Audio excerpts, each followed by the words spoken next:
Olá, sejam muito bem-vindas a mais um episódio do Conexão Gaba.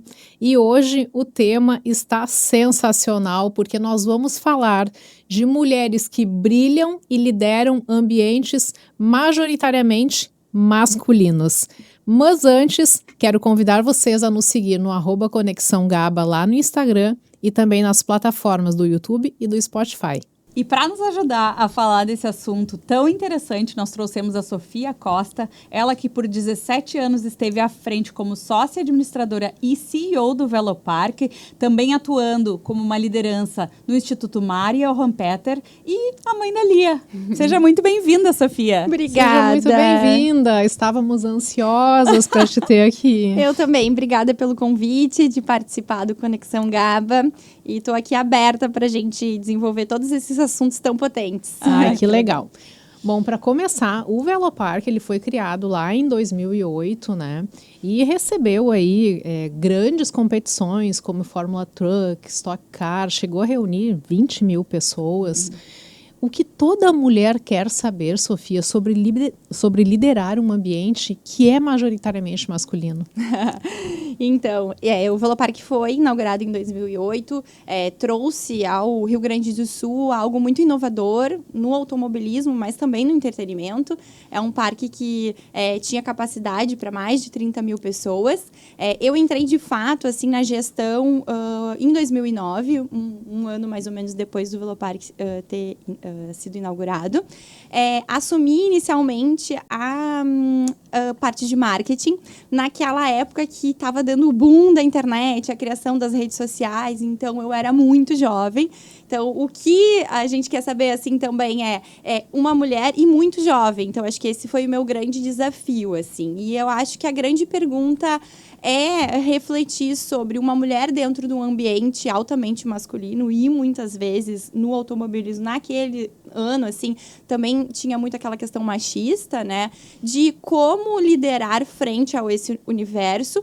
Muitas vezes a gente tem a tendência de se encaixar nesse universo masculino, né, seguir o modelo da liderança masculina, adaptando ao feminino, mas eu hoje acho que a liderança e a potência feminina, ela está muito acima disso e não precisa se encaixar nesse universo ou seguir esse modelo, e sim seguir toda a sensibilidade, o olhar humano, o olhar para pessoas que a mulher traz consigo, né? Ai, que demais. E até vou aproveitar, assim, para tu nos trazer um pouco disso, assim, quais foram os principais desafios de ser jovem e mulher nesse ambiente, mas também se ser mulher em algum momento foi uma vantagem competitiva. Sim, eu acho que são dois caminhos que seguem juntos, assim. Estar no ambiente masculino, tendo que enfrentar grandes desafios, e não só por ser um autódromo, além do Velopark como negócio, existia o automobilismo com toda a sua potência, que também estava um pouco adormecido em alguns fatores, número de pessoas indo aos autódromos. Então, eu chegando com a sensibilidade feminina e também sendo muito jovem, recém-formada, eu trazia um olhar inquieto sobre um segmento que estava um pouco adormecido em algum fator. Então, a resistência de chegar como mulher foi muito difícil em diversos momentos, assim. Lembrando agora, assim, tinham reuniões, eu na minha posição, com outros homens na mesma posição, e muitas vezes eu era chamada nas reuniões até para tentar me desconstruir ou dar aquela mexida, assim, no momento importante, chamada de guriazinha, de menina, sabe? Então, assim, ouvi algumas vezes de, o que tu tá fazendo aqui? Por que tu não tá no shopping gastando? Então, assim, foram frases que me marcaram muito, mas que também me deram muita força para ter aquela autoprovação de que, não, eu vou conseguir transformar tanto o automobilismo, que era uma meta, assim, quanto o próprio Velopark, que quando eu cheguei lá era um evento... Os eventos eram muito vazios, eu não sentia vida, eu não sentia uma alma vibrando e pulsando naquele lugar, mas, ao mesmo tempo, como eu lidava muito com pilotos, acho que momentos mais calorosos, a mulher tem muito essa sensibilidade de saber ponderar, ouvir, ter a escuta, depois trazer a situação de uma forma mais leve, né? Então, muitas vezes eu pensava... Eu sempre tentei pensar que eu não era mulher versus homens, ou mulheres e homens, assim, sempre me deslocar e ver pessoas. Então, acho que isso foi um grande diferencial, assim, de olhar todo mundo como pessoas e assim conseguir lidar nas situações, mas acho que a sensibilidade feminina traz essa habilidade de conseguir conquistar aquele espaço e trazer resultados positivos que às vezes a troca homem com homem poderia ter sido um pouco mais calorosa ou desafiadora. E algo que chama muito atenção, Sofia, no teu trabalho, é que um ambiente que, de novo, era majoritariamente masculino, ele foi transacionando e se transformou num ambiente muito familiar. Então, isso é muito perceptível e essa tua sensibilidade me parece que foi a mão da sensibilidade está nessa transformação também, né?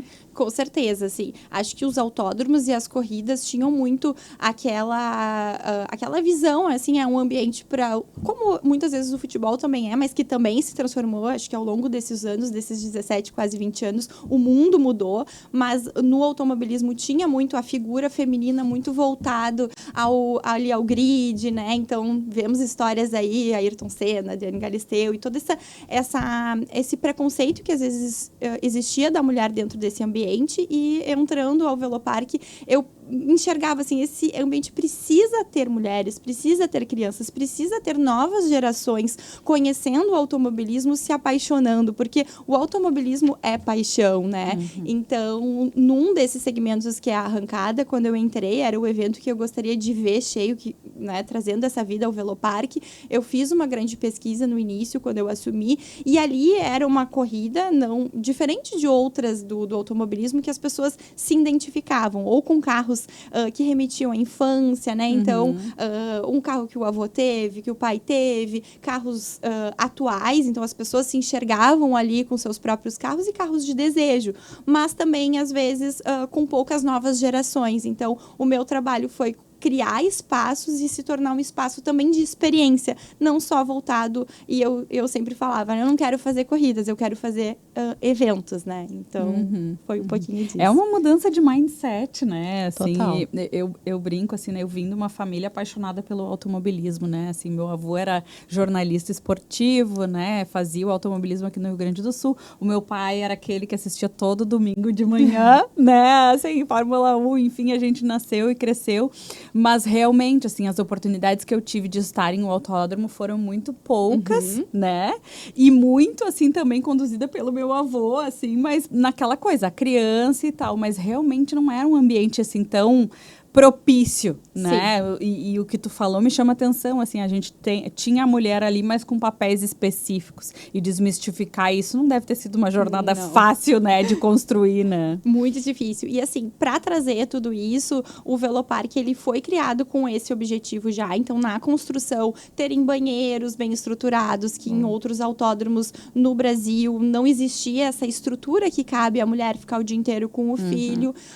E aí, o Velopark também no início tinha um pouco aquele distanciamento, porque o automobilismo também era conhecido como um esporte mais caro, de não tão fácil acesso. Então, o Velopark veio com essa ideia de ser o automobilismo de aluguel, tinha toda essa modalidade que as pessoas também pudessem viver como pilotos. E aí eu trouxe nos grandes eventos nossos produzidos a arquibancada gratuita, né? Porque hoje e ao longo desse tempo é mais difícil uma família conseguir ter o valor para ir até o autódromo, o ingresso, a alimentação, comprar algo que o filho às vezes deseja. Então, acho que trazer esse grande público, eu acredito que foi saber usar da internet naquele momento. Então, era um momento que a mídia tradicional era muito forte, então exigia nos grandes eventos muito investimento da mídia tradicional para trazer o público, e eu vi naquele momento a oportunidade de se aproximar e criar uma comunidade ao redor do Velopark usando a internet. Então, lá no Facebook, né? No início do Facebook, depois veio o Instagram. Então, a gente conseguiu criar essa comunidade de apaixonados vivendo ao redor dos eventos do Velopark e para todos os públicos, quem queria acessar os box, mas eu acho que o grande diferencial foi conseguir trazer. E também a gente tinha as arquibancadas solidárias, né? Então, a pessoa vinha, consumia todo aquele evento que a gente estava proporcionando e trazia um alimento, uma roupa, dependendo da campanha. Então, eram as arquibancadas solidárias. Ai, que legal. Agora, Sofia, falar depois do jogo jogado é sempre muito fácil, porque a gente já tem a resposta. Sim. Puxando o gancho ali para o início, quando tu comenta, né, de algumas dificuldades que tu passou, a Sofia de hoje, o que faria de diferente lá no início? Acho que essa maturidade da liderança e da vida vai nos trazendo, nos preparando. Acho que o que eu faria diferente foi justamente isso. Eu entrei com a minha personalidade muito forte, com os meus valores e coloquei isso frente ao Velopark, mas por muito tempo e por diversos momentos eu precisei me adaptar a esse universo. Então, para me fazer presente, para ter todas essas conquistas, eu muitas vezes vi que eu me adaptava e com isso, eu acho que eu percebi que eu usava o meu feminino, mas eu abafei um pouco ele também, assim. E hoje eu estou me sentindo mais livre às vezes e era inconsciente esse processo, também muitos anos de terapia para entender isso, né? Mas assim, na minha forma de se vestir, no meu comportamento, nos lugares que eu frequentava, assim, então como eu era muito jovem e dependendo da minha fase de vida, assim, eu não vivia o mesmo processo que outras amigas, porque eu tinha todo aquele cuidado com o meu profissional e um certo controle também. Então, eu acho que eu faria isso diferente. Usaria esse potencial feminino, mas não deixando hoje essas situações prevalecerem e talvez me tornar muito a Sofia do Velopark e não a Sofia Costa. Então, acho que por muito tempo eu me moldei a ser a Sofia do Velopark. E muitas coisas que eu passei, como eu comentei, eu passava calada para mim, eu refletia, chegava na minha casa e tinha aquele momento de aconchego, de conforto pensando nisso, mas que hoje talvez eu não passaria calada, não. Acho que uma coisa da tua trajetória também que vem junto aí com o Velopark é essa tua liderança à frente do Instituto da Mari Johan Peter. Johan Peter. E o teu papel social, né? Eu vejo que tu trouxe isso muito para dentro do Velopark, sim. Mas assim, como que essas duas coisas conversam? Fala um pouquinho para a gente do Instituto também. Sim. Acho que a parte social sempre teve muito presente desde a minha infância, um legado que eu trouxe do meu pai, que tinha essa veia muito para o social, para o servir. Acho que um dos grandes propósitos e até um grande diferencial da minha vida profissional, lá em 2008 eu fiz um processo de coaching quando não era muito comentado e o que definiu muito os meus valores, as minhas metas, aonde que eu queria chegar e é essa base que nos carrega como profissional, que são esses valores. E isso eu trazia em alguns momentos dentro da empresa, assim, é como uma lente que a gente coloca do que a gente quer enxergar, além da empresa, além da pessoa, né? Então, assim, essa parte social sempre me moveu muito. E dentro da comunidade de Nova Santa Rita, que é a cidade onde o Velopark está instalada, nós fazíamos muitos trabalhos sociais. Então, não só com as doações, mas investindo em ações, casas de acolhimento. Então, eu gostava muito, porque o meu propósito era ver as pessoas felizes. Dentro do Velopark, eu conseguia enxergar isso, mas eu tinha aquela vontade além. Então, fazendo esse movimento na comunidade, o Klaus, né, Gerdau Johan Peter, que criou, junto com a Juliana, o Instituto, fundaram o Instituto Mari Johan Peter com esse objetivo, usando a região de Porto Alegre, Grande Porto Alegre vulnerável. Então, eles me convidaram para trazer um pouquinho do que eu já fazia no Velopark, no nascimento do Instituto. E hoje o Instituto, ele foca em duas áreas, que é a educação e a moradia digna. E é bem curioso, assim, porque toda essa minha trajetória, elas se encontram numa parte de observação de que o ambiente masculino, a força feminina que eu tive que ter frente e a potência feminina que eu olhava num viés no meio que eu era inserida. E entrando nas casas e vendo todas essas regiões vulneráveis, hoje 80% das famílias são lideradas por mães solos que precisam sair, trabalhar, conquistar, construir as suas casas, porque elas começam do zero nas comunidades, educar o filho. Então, assim, a gente olha muitas vezes e fala da potência feminina profissional em grandes posições, mas eu comecei a descobrir e tá de perto, olhando o quão forte essas mulheres têm que ser dentro dos seus cenários, né? Então, para mim, foi em 2000 e logo depois ali da pandemia, eu entrei na direção e estamos aí nesse caminho e com grandes descobertas e podendo entregar isso na casa e principalmente focando nas crianças que legal. Que é o futuro, né? Que coisa linda. Agora, Sofia, falando do Velopark, né, a gente está falando do maior parque automobilístico da América Latina. e que foi vendido no momento aonde tudo dava muito certo, né? Continua dando certo, mas assim, como é tomar essa decisão? Fala um pouquinho pra gente, porque para quem olha de fora, às vezes pensa, nossa, mas tá tudo perfeito. Quando tá no ápice, né? Sim. Então eu gostaria que tu comentasse, porque é realmente uma decisão de muita coragem, de muita ousadia, né?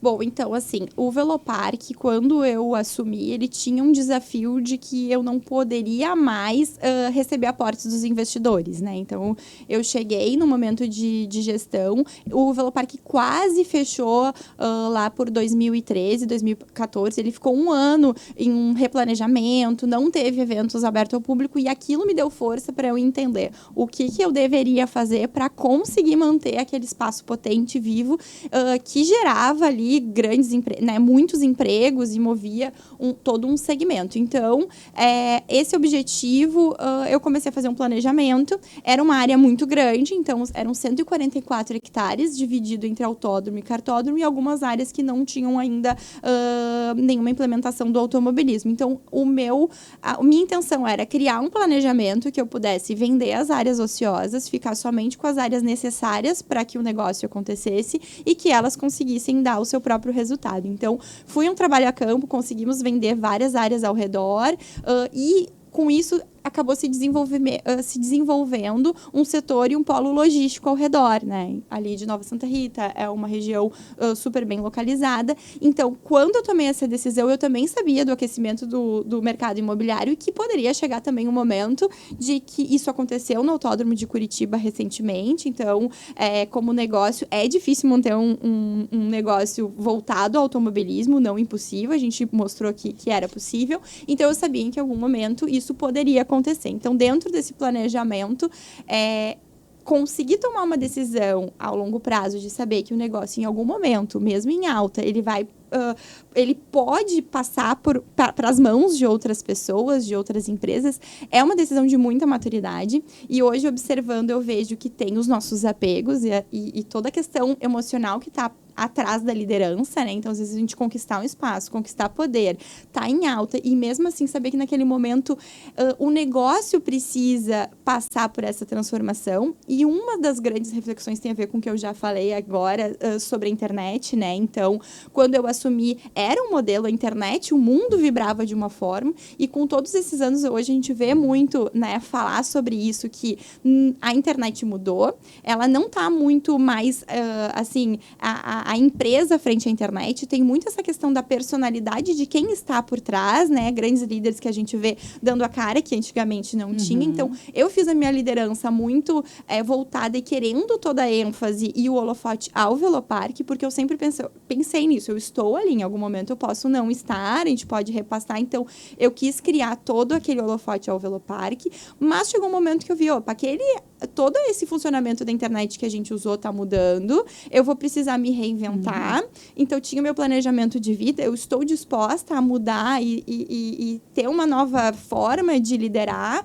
então foi aí que eu cheguei a esse entendimento, junto com os sócios e os proprietários também, né, e de desejos de que, bom, o mercado está aquecido, vale vender como área ou como negócio, e aí foi esse grande planejamento, e eu acho que, lembrando também, assim, eu li bem no início da minha trajetória um livro muito interessante que era Empresários no Divã, e ele falava muito desse cuidado que a gente tem que ter de a personalidade e a característica do líder ou do dono, ele dita o que a empresa vai ser, né? A saúde da empresa está diretamente relacionado com a personalidade e essas intenções. Então, esse meu cuidado, eu frequentemente me deslocava das situações olhando de cima. Ó, aqui tem a minha emoção, aqui tem meu apego, eu tenho que deixar isso de lado porque o mais importante é o bem do negócio. Então, é um grande desafio a gente conseguir abrir, desapegar e entregar. Mas, com isso, nesse momento, a gente teve todo esse tempo para eu ir em busca de quem eu realmente me sentia confortável e segura. E aí, fazendo uma correlação com a maternidade, né? O Velopark, para mim, era um filho que eu adotei, assumi.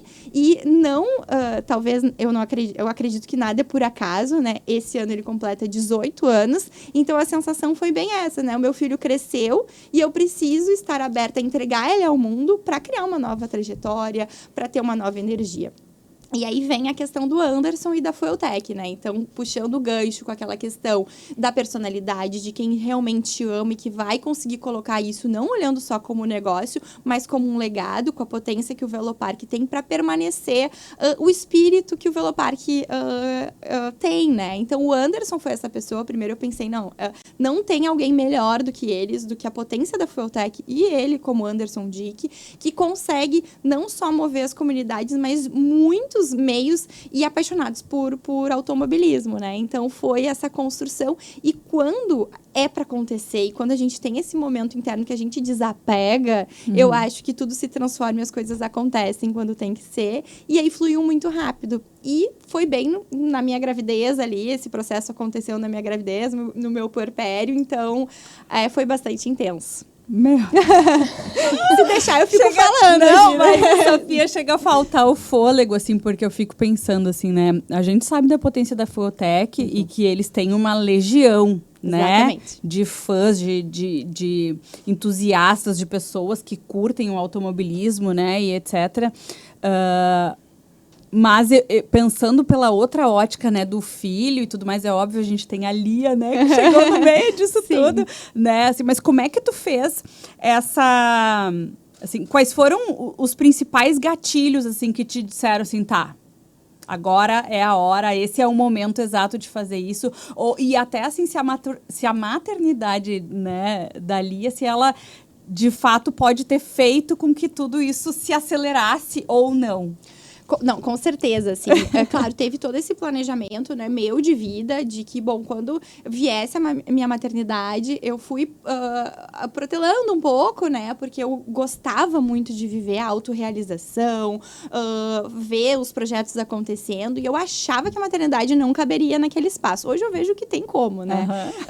Mas eu achava que não, ou eu era profissional, ou eu ia me dedicar à maternidade. Então, isso compôs toda essa tomada de decisão, mas eu acho que já na gravidez a gente começa a perceber que acho que uma das grandes ilusões do mundo, e principalmente do mundo corporativo, é o controle, né? Então, eu tinha muito essa característica, assim, por mais que eu tratava com eventos, eu conseguia enxergar a minha vida dentro de um controle, de um planejamento, o evento acontecendo, com todo esse planejamento, com toda a equipe. E a maternidade me trouxe essa desconstrução, né? Então, assim, a gente desconstrói totalmente esse padrão de controle e autocontrole.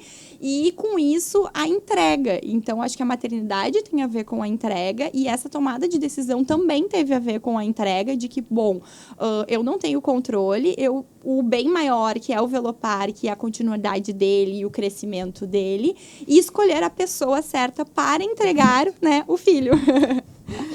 Agora, Sofia, não tem como uma mulher, assim, ativa como tu, e a gente fica encantada de ouvir, né? Não ter pilares de vida muito bem estabelecidos. Quais são os teus pilares de vida?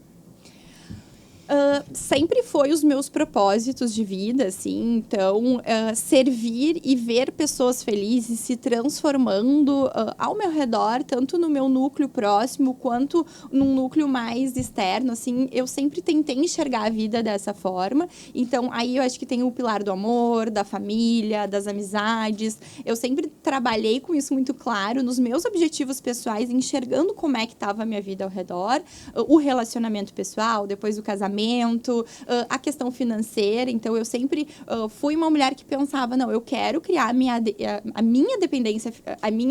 independência financeira, né? Para, num certo momento, eu poder ter essa liberdade de escolha do que eu vou querer fazer, como eu vou, sem estar presa ali, né, a uma carga horária. Então, eu construí nisso, mas muito voltado aos valores pessoais que eu colocava, né? E nesses desafios de ir alcançando essas metas. Mas eu acho que com esse amor amor e com essa visão das pessoas, da família, foram os pilares que me guiaram ao longo desses anos e que seguem, né, guiando. Ai, que legal. Legal, uma coisa que tu comenta, até tá no teu perfil, eu acho, das redes sociais, é com relação à espiritualidade, assim.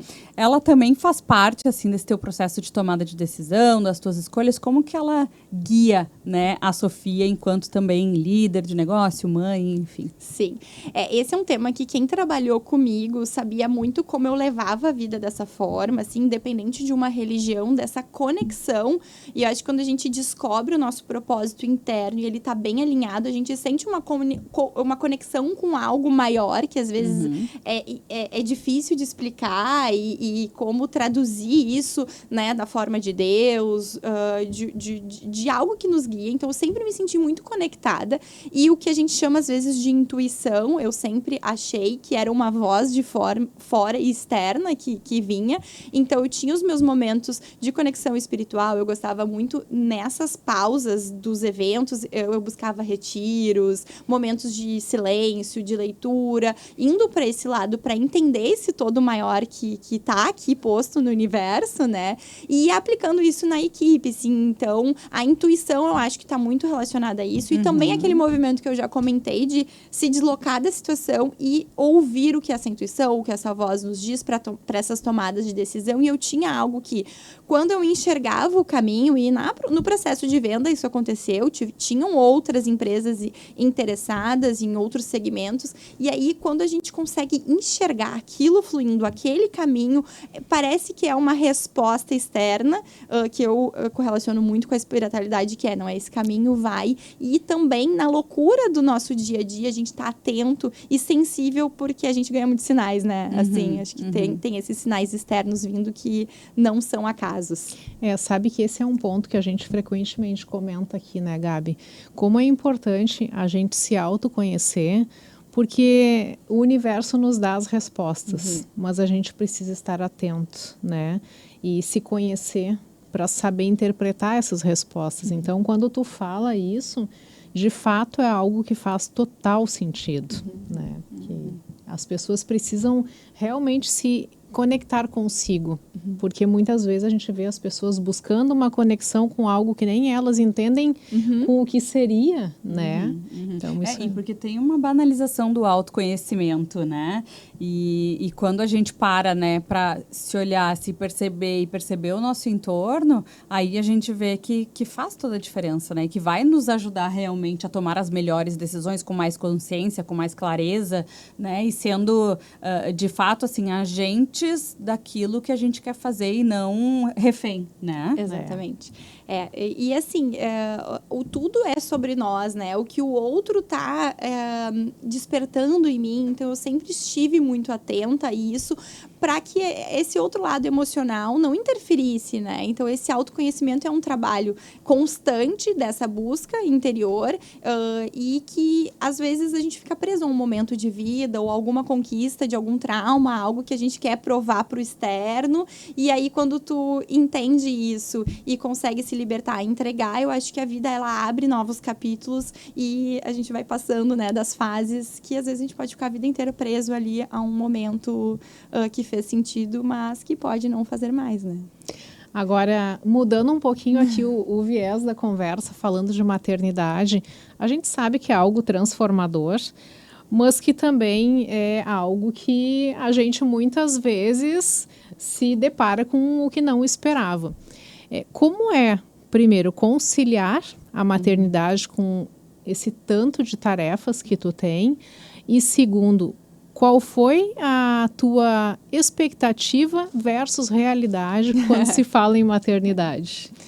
Eu acho que eu entrei na maternidade muito aberta, sem criar essas expectativas e realmente, assim, tirar todos esses planejamentos e colocar o que viria no desconhecido. E, assim, tem muitas mulheres, né, e mães que buscam cursos, assim, eu não fui uma delas, não, acho que é muito importante, mas, assim, eu optei em conhecer a maternidade minha e da Lia, entender a comunicação dela, né, então fala muito, né, do sono e tudo mais, como é que ia ser, fazer. Então, assim, eu cheguei com o livro aberto, páginas em branco mesmo, e a Lia me trouxe isso. Eu acho que essa conexão que a gente cria com o filho e conseguir se comunicar e entender é um desafio...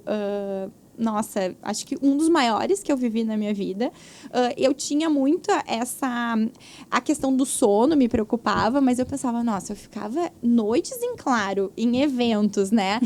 Ali, dormindo, acordando, vivendo aquilo. Então, assim, eu vou levar isso de uma forma tranquila, mas quando chega, eu penso, não é nada parecido do que eu vivi. É intenso, passa rápido, né? A gente tem que estar atento àquilo, mas é maravilhoso. Então, é possível conciliar. E aí, quando eu tinha aqueles momentos, assim, que beira um desespero, né, dos primeiros dias, é tudo novo, é desconhecido, e eu pensava, será que eu vou conseguir? Eu pensava, nossa, eu, uma mulher que consegui tantas coisas, me questionando, aí eu olhava, o mundo inteiro conseguiu, todos nós estamos aqui, frentes a desafios de mães que nos colocaram ao mundo, e as crianças se tornaram adultas, eu pensei, não, eu vou conseguir, mas assim, é incrível isso, né, a Sofia como líder, né, me sentia e na maternidade, nossos momentos de vulnerabilidade que nos transformam e completam, né, quem nós somos. Daí a Lia, que era a grande líder. A Lia, era sim, e é. Maravilhosa, assim, né? Então, desde o início, a gente trouxe uma conexão. Acho que o parto foi uma grande virada de chave dessa força feminina.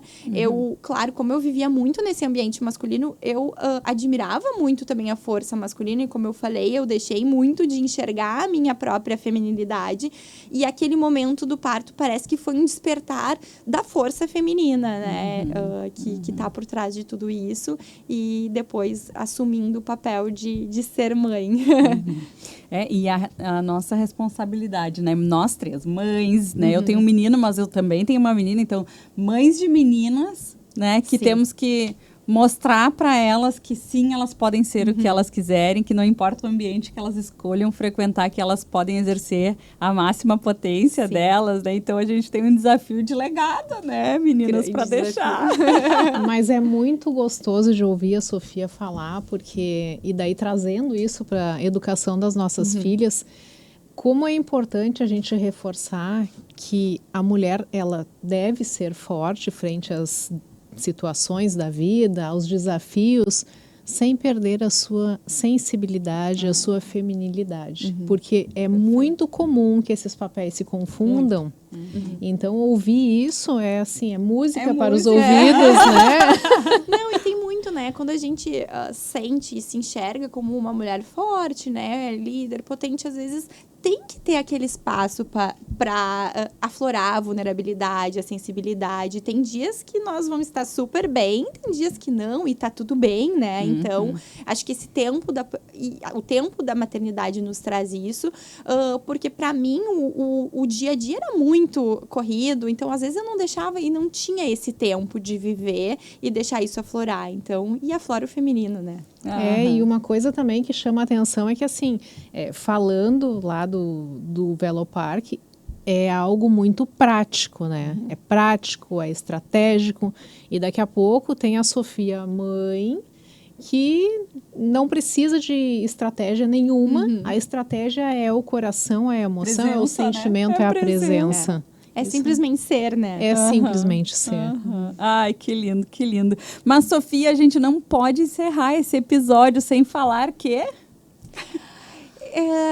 Eu acredito que a gente busca muito essas conquistas externas, né? E grandes conquistas. E trazendo tudo que a gente conversou, e é tudo que eu acredito, a grande conquista é olhar para dentro, é olhar para si e saber quem realmente nós somos e deixar isso aflorar, né? Então, eu acho que o grande desafio da vida é esse, né? Olhar para dentro, e essa grande conquista não tá no tamanho do que nós somos, quem nós somos, além dessas conquistas, quem nós somos, e aí deixar a vida fluir em cima disso. Diria que isso.